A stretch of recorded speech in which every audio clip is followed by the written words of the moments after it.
В 9000 километрах от Москвы среди Амурской тайги в Хабаровском крае содержится свыше 100 жестоких убийц. Они отбывают свое пожизненное наказание здесь, оставаясь словно замороженными до конца своих дней. Возможно, в том числе и поэтому исправительную колонию номер 6 в народе и называют «Снежинка».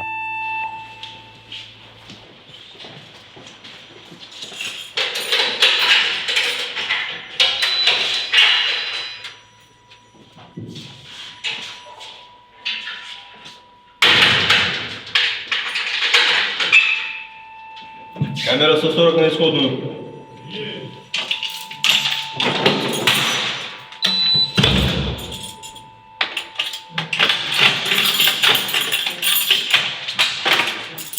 Осужденный народа, понятно? Здравствуйте. Здравствуйте. Осужденный Чувашов Сергей Анатольевич, 1975 года рождения.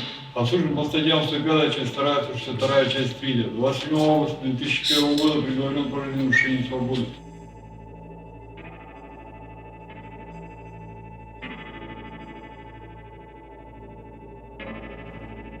Сижу я с 28 января 2001 года. До этого я находился в колонии «Черный дельфин» ИК-6 города Солилецк по сборке. Конфликт интересов, можно и так сказать. Возник спор, вплоть до того, что закончилось все убийством в один определенный момент. У нас по уголовному делу 5 человек. То есть жизнь себе сам сделал, вернее поломал. Не только себе. Что все, уже назад пути нет. Заходим.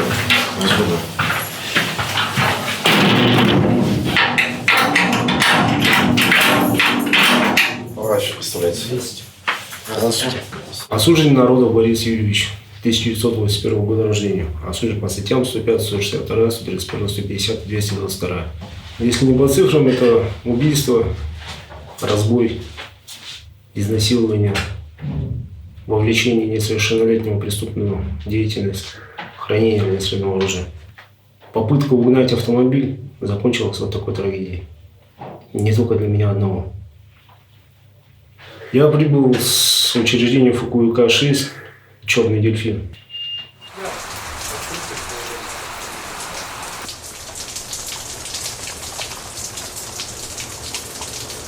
Меня зовут Синицын Дмитрий, я заместитель начальника ФКУ ИК-6 УФСИН России по Хабаровскому краю.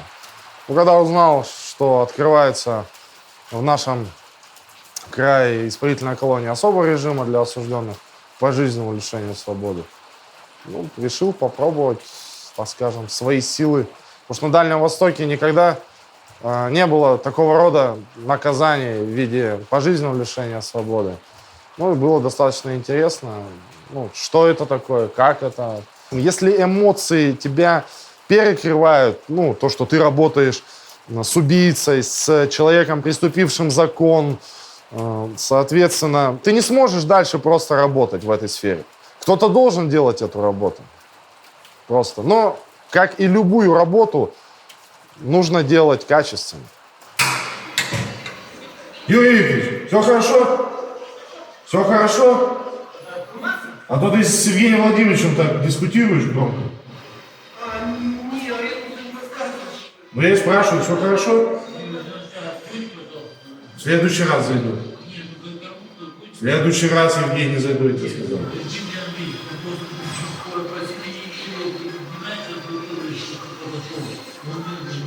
Я увижу его, передам. Хорошо, Евгений, я тебя услышал.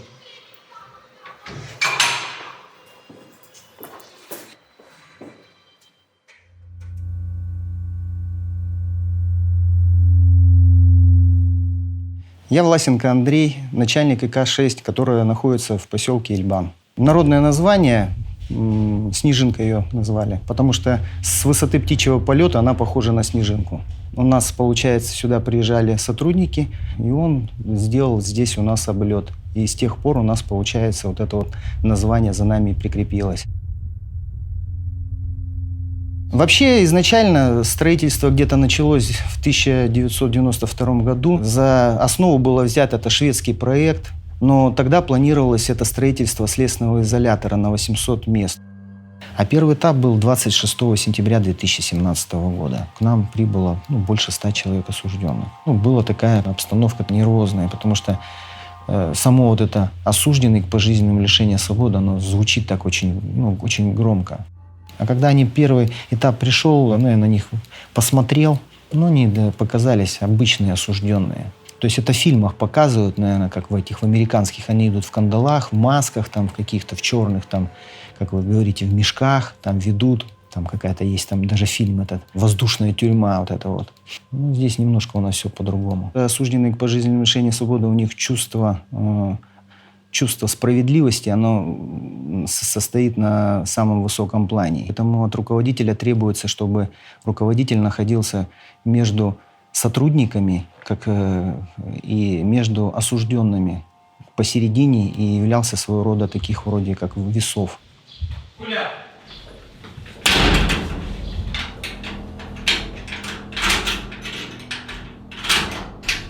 Просто знал Снежинка, то есть и все, то есть ничего большего я не знал. Меня зовут Иванов Алексей, я 76-го года рождения, осужден по пожизненному лишению свободы. Как вообще инкриминируют по делу, то есть убийство людей, 4 трупа у меня. Связался не с тем, с кем надо, залез туда, куда не стоило бы залазить. А когда следствие началось, то есть он мне говорит, надо тебе как-то там придумать так, чтобы это помешательство, либо там психологическая какая-то травма, чтобы, тебе назначили медицинскую там комиссию, то есть и мы там подмутим, сделаем так, что ты на почве невменяемости и получишь меньше срок на этом, но позже ты точно не получишь пожизненно, вот как сейчас. То есть я на почве того, что жена от меня ушла, на всех женщин психанул, разозлился, и начал всех убивать. Все, что все женщины плохие, все женщины легкого поведения и такие-сякие. Вот эти 4 случая получилось. Само расстояние от Москвы до Хабаровска, это перелет осуществляется где-то порядка 8 часов. Из Хабаровска в Комсомольск-на-Амуре это еще 8 часов на поезде. И здесь еще автобусом порядка 1,5 часов. То есть такое расстояние довольно-таки не близкое вообще. Получается, у нас ИК-5 – это Вологодская область, так называемый Огненный остров, либо Вологодский Пятак его еще называют в простонародье. ИК-6 Оренбургской области, Черный Дельфин. ИК-56 Свердловской области, Черный Беркут. Вот из этих учреждений в основном мы наполняемся пока на сегодняшний день. По сравнению с той колонией, то, что было там, это ИК-56 Свердловская область. Это Черный Беркут, и куда нас привезли, то есть, не знаю, бытовые условия вообще, то есть освещение в камерах, и то, как вообще, то есть какие камеры находятся большие, то есть сантехника, то есть туалет, вода, то есть в камерах, то есть на 56-й всего этого не было, воды в камерах не было, кранов давали воду раз в сутки по ведру на человека.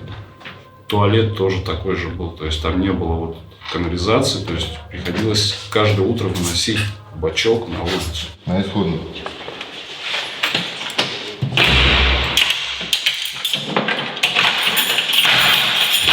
Камера 144, расход.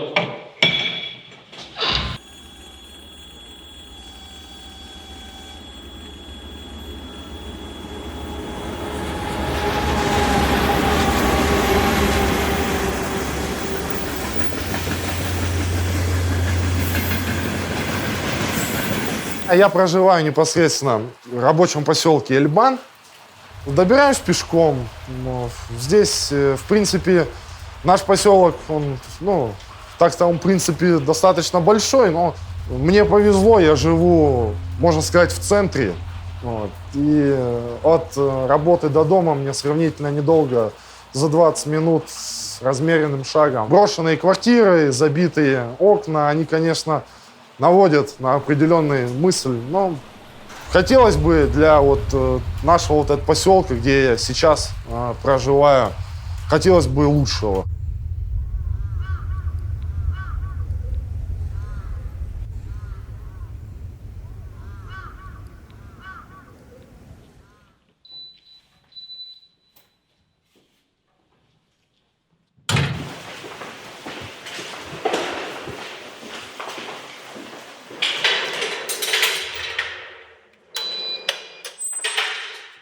камера, то есть камерное имущество, это металлические кровати, тумбочки для хранения личных вещей спецконтингента, санузел оборудован таким образом, с приватностью.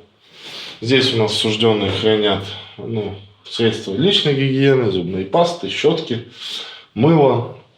Розетка оборудована в камере, чтобы осужденные могли посредством кипятильников могли иметь доступ к горячей воде. Все электроприборы осужденным запрещены, кроме телевизионных приемников, которые осужденные имеют право приобретать за свой счет, либо родственников, иных лиц. И на посту есть усилитель сигнала, сейчас мы вам продемонстрируем. И с внешней стороны камеры, то есть радио включается, либо выключается. Вот. То есть вот непосредственно играет радио. Камера оборудована так называемыми двумя дверьми. То есть первая это вот решетчатая, отсекающая решетка так называемая, и непосредственно камерная дверь. Затем также установлена отсекающая от окон решетка, смонтированная от потолка до пола, чтобы исключить доступ спецконтингента к окнам. Также на окнах установлены металлические решетки. Вопрос имеется на исходном. Вот иногда бывает, что попадаются такие окружающие, сокамерники, что тяжело, что люди все разные, надо как-то приспосабливаться, подстраиваться под всех. И не всегда это получается, потому что камера это все, и представляете, однообразие, то есть день за днем, любая мелочь может стать поводом для ссоры, для этого, то есть надо где-то идти на компромисс, где-то там, как говорится, себе на горло наступать. Это самое главное. У меня было, я и по несколько лет сидел с одним и тем же человеком. В общем, мы как-то находили общий язык, то есть, опять же, как в той поговорке, знаете, не надо лучшего, то есть, лучший враг хорошего. Я нахожусь с сокамерниками, с которыми вместе в камере сижу. С сокамерниками о чем разговариваем? Бывает о прошлом, бывает о настоящем, о книгах прочитанных. Кто-то делится своими переживаниями, когда получает письма от родных. Есть личное, которое не затрагивается. Не лезешь с расспросами по уголовным делам, по каким-то прошлым моментам. Как правило, редко кто интересуется. Если сам захочешь, что поделись. Если нет, значит нет. Когда речь заходит о родных и близких, да, они могут исплакнуть. Я старший психолог отдела социально-психологической работы с осужденными, Мусинова Елена Валерьевна. Пришла я сюда 15 лет назад. Работала я в детском саду. Знакомые предложили, и это была финансовая здесь стабильность и полная ставка. Было страшновато, но пришла я сразу в бой. Самое для них важное — это социальные связи. То есть у большинства есть родственники, у многих есть еще родители, у многих сохранены свои семьи, дети. И для них это самое дорогое в жизни. И, соответственно, они поэтому стремятся не нарушать, что перейти на обычные условия, а это звонки домой. И им же сейчас разрешены еще и длительные свидания. Дочка еще 16 лет, и она учится еще. Мы еще пока не разговаривали на эту тему вообще. То есть она еще пока мне ни разу не писала. Я понимаю, что человеку трудно принять это. В любом случае, какой бы там хороший, плохой, она живет в обществе, она еще живет теми моментами, что общество еще думает, а как общество это все воспримет, как мой отец там вот такой, а как люди там, видите, как трудно еще. Я точно знаю, что свиданий у меня не будет, потому что мама не приедет, и сестрам некогда. Потому что у каждой своя семья, у одной 3 детей, у второй 2 детей.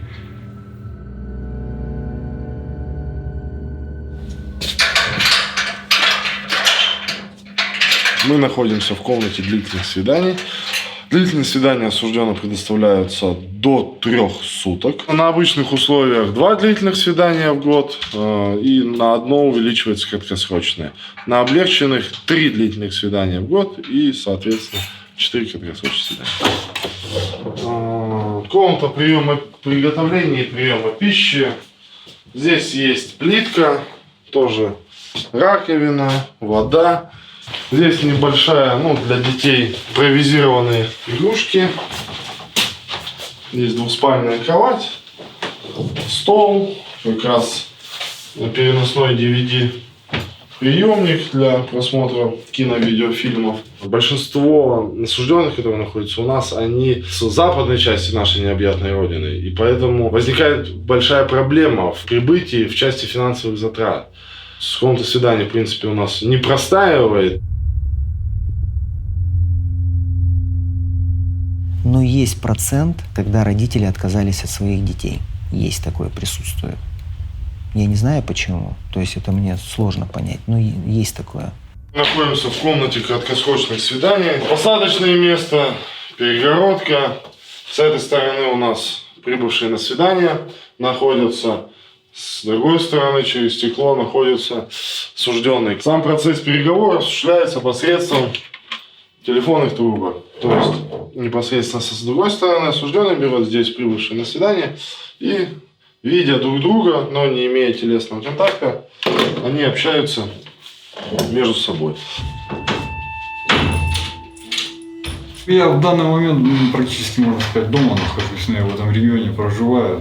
Родственников у меня, на свидание приезжали. Я вижу родственника, я вижу там через стекло все так же. Такое же помещение вроде такого завели, посадили. Все, сижу, разговариваю, 4 часа общаюсь с родственником. Я сколько сижу, первый раз на свидание попал, совсем недавно я был, так что ощущение тут словами ты не опишешь, не расскажешь. Я уже сижу 18,5 лет, так что все повыросли, все поизменилось очень сильно, так что словами не расскажешь это. Сестры у меня были, я когда садился, там 10 лет ей было, сейчас уже женщина, почти 30 лет, сами представьте, как я. С мамой еще не виделся, мама старенькая очень, так что надеюсь, тоже увижу скоро. В общем, для этого, в принципе, и живешь, что родные еще есть, кто-то тебя ждет, надежды какие-то есть.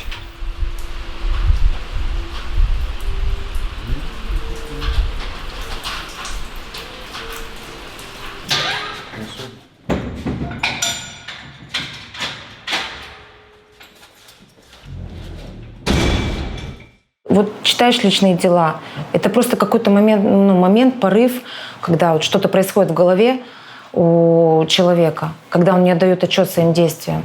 Мало, в общем, преступлений, которые совершили в состоянии трезвом. Большая часть — это преступления, совершенные в состоянии алкогольного опьянения. И там корысть, там цель нажива. Осужденный Малюхин Антон Сергеевич, 15 ноября 1987 года рождения. Тяжелое было детство, 8 лет остался сиротой. Бабушка взяла опекунство. Как правило, начала просто не справляться. Может, у меня какие-то на фоне смерти матери не такие, может, складывались какие-то правильные оттенки. Попал в такую компанию, 14 лет, посадили на 9 лет 6 месяцев. Убийство с отягчающими обстоятельствами, попытку убийства, разбой.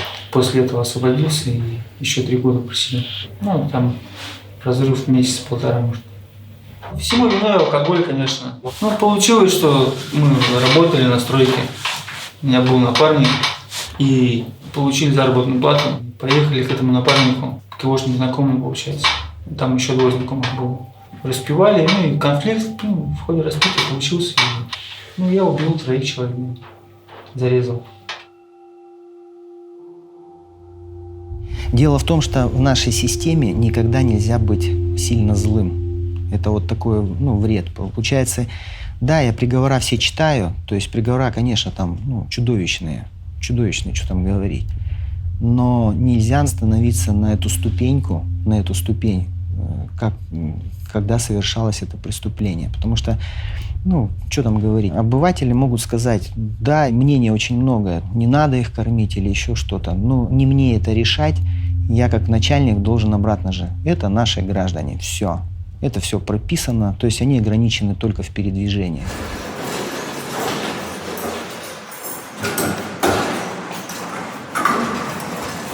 На утро у нас была каша молочная гречневая, чай с сахаром, хлеб. На обед у нас сегодня суп крестьянский крупой перловой на мясном бульоне. Первое блюдо. Второе блюдо каша гороховая с мясом порционным и салат из моркови маринованной. Также еще хлеб дается и кисель.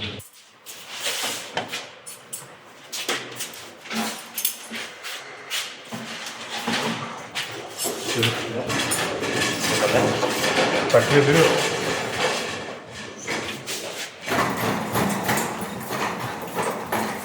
Но здесь все по нормам должно быть. Мясо, рыба, крупы, все варится по нормам, также все выдается по нормам. Взвешиваем, да. Меню делается на неделю вперед. То есть блюда не повторяются, в течение 3 раз не повторяются.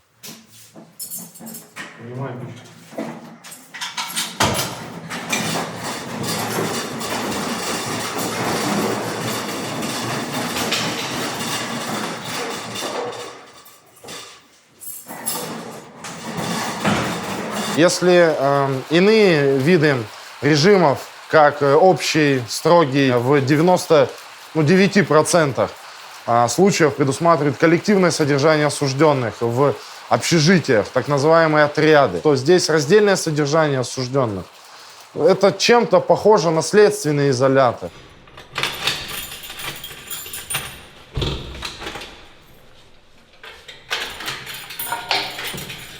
По распорядку дня все происходит. То есть встали, сделали зарядку, позавтракали, сходили на прогулку, проверились. То есть, все по распорядку идет. В определенное время есть личное время, то есть, когда можно почитать письма. О том, как проходит жизнь, о том, к чему пришел, о чем думаю. Своим родным, родителям, сестры, братья. Ну, распорядок дня – это как вот, если так по-обывательски говорить, это как в пионерлагере. Подъем, и согласно все этого распорядка, все это прописано вплоть до отбоя, чем они должны заниматься. В 6 утра подъем, и в 22 часа, 22:00 – это отбой. Все. У нас вся жизнь под наблюдением проходит, у нас все строго регламентировано, у нас никаких, скажем так, лишних движений не бывает. Оборудованные дворики, в этот дворик вывели, закрыли.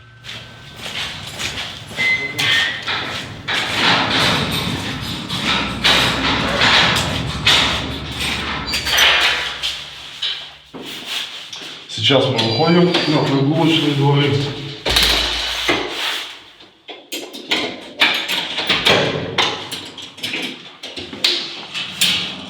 Первого этажа. На строгих условиях, самые жесткие условия, 1,5 часа прогулка. На обычных условиях 2 часа прогулка. На облегченных условиях 2,5 часа прогулка. Каждый день.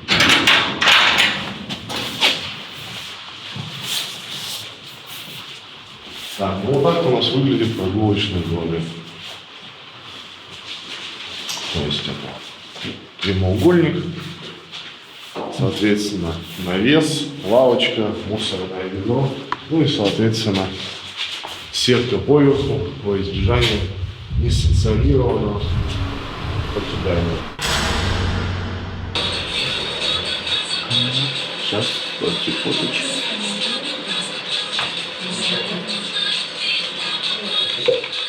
Седьмой проверим камеру.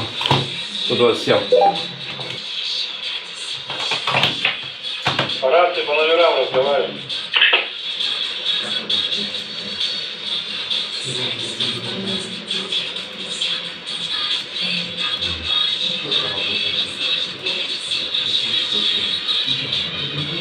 Сбежать отсюда вообще нереально. Это только в фильмах показывают, когда там побег из Шоушенка или когда с этого с острова, когда там это Алькатрас. И тем более, куда бежать здесь? Если бы мы находились где-нибудь в большом мегаполисе какого-нибудь большого города, там в массе растворишься. Здесь это вообще нереально. Стоит интегрированная система безопасности КОДОС. Ну, такая же аналогичная система стоит и в Домодедово. Больше 1000 видеокамер Ну, можно, конечно, увидеть, чем занимаются осужденные. То есть это находится, где они отбывают, находится в помещении. По периметру у нас очень много видеокамер. То есть в зданиях везде. Даже стоят купольные системы, которые, если вот так вот навести на поселок, то есть можно даже прочитать там вывески. Датчики везде. То есть, ну, как бы оборудовано так, ну, все серьезно. Везде контроль доступа во все помещения. Здесь у нас стоит познавание по сетчатке глаз. То есть это вход. Так не получится, чтобы где-то какой-то подменой выйти из учреждения.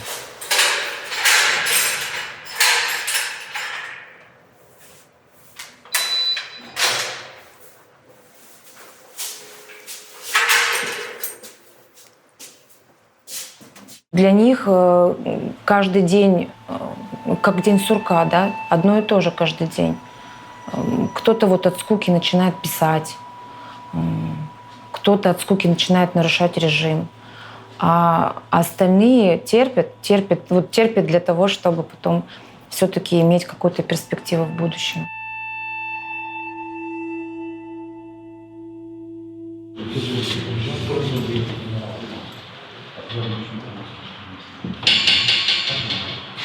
В штрафной изолятор выдворяются до 15 суток. И в одиночную камеру выдворяются до 6 месяцев. Осужденный, допустим, бывает, не выполняет законные требования по поводу во время проведения проверки, может быть такое. Либо осужденный допускает нарушение формы одежды. Нагрудный знак, допустим, у него не пришит, а просто приколок, допустим, на скрепочку. Либо форма одежды в неопрятном виде у него находится. Затем те же самые лезвия от безопасных бритв бывают. Лезвия эти отламывают и пытаются сохранять у себя. Бывает такое, что где-то администрация, от этого тоже не уйти, где-то не доглядела. Спальные места, они непосредственно пристегиваются к стене и отстегиваются только на период сна. В штрафном изоляторе запрещено осужденным иметь личные вещи, кроме непосредственно умывальных принадлежностей, гигиенических, полотенца, соответственно, вещей, в которых он находится, и все.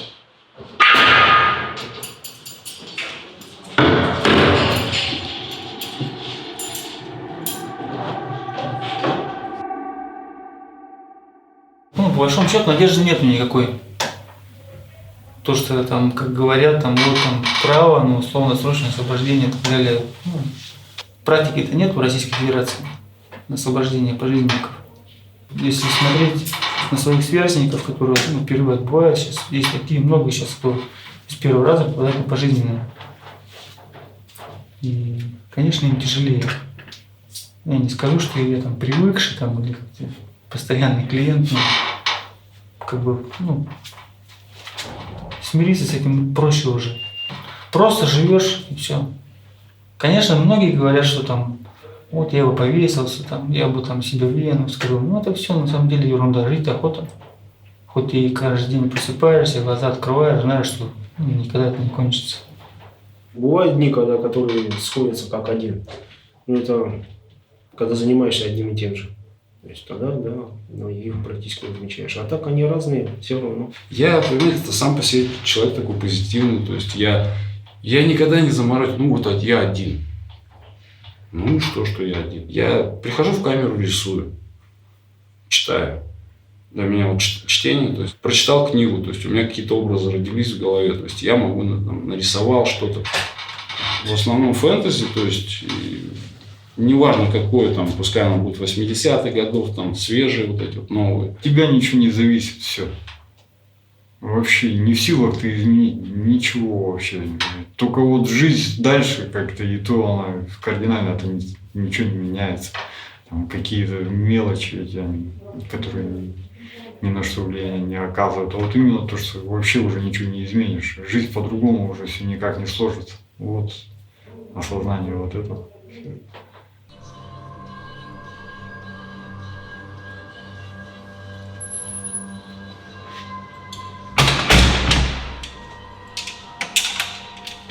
Не распускал.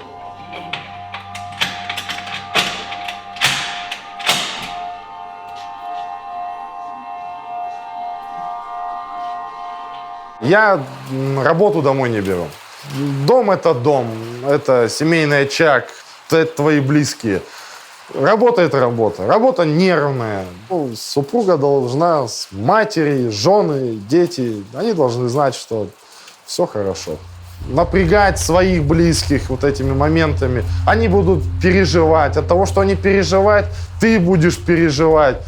Ну и в итоге получается не отдых дома, а вот какой-то вот клубок страстей. Вроде бы тебя жалеют, ты жалеешь, что тебя жалеют. И, грубо говоря, ничего хорошего не получается. С работы поздно приходишь, рано уходишь. Ну, с семьей особо, конечно, не занимаешься. Но это издержки. Государство дает нам за это льготную выслугу лет, дает нам оклады денежного содержания. Да, может быть, не столь большие, но достаточные. Кому не хватает, он ищет себя уже вне службы. Сотрудники отдела безопасности, они в прямом контакте с ними, и разные ситуации бывают, когда осужденные вызывают на конфликт. Им нужно уметь владеть собой, поэтому не скажу, что сотрудники сами часто обращаются, но у нас есть вот комната психологической разгрузки, и раз в месяц приходят ребята на занятия. Там же по антиманипулятивному поведению проводим с ними, чтобы, не дай бог, они там в связь не вступили. И как со стрессами бороться.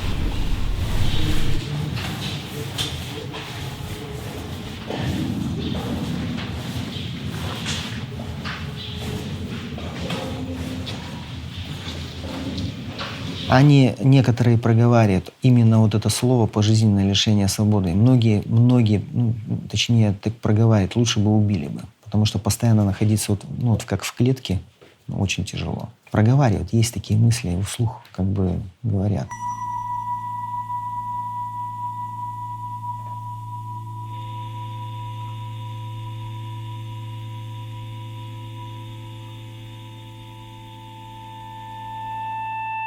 На самом деле жестче и тяжелее, конечно, пожизненное лишение свободы. Несмотря на то, что там какие-то родственники, связи у тебя остаются, ты мучаешься всю жизнь, сидишь. Государство на тебя деньги тратит. Ты просто сидишь и все. В камере. А тут, расстреляли, тебя к стенке поставили, выстрел, все. Вот и все наказание. У нас в стране жизнь такая, вы сами прекрасно знаете, как основная масса народа, молодежи живет. Не основная масса, скажем так, очень много людей живет по принципу, по понятиям, что, в общем, выбиваться из общего, надо тоже иметь как бы силу воли, чтобы жить своей головой, жить своим умом.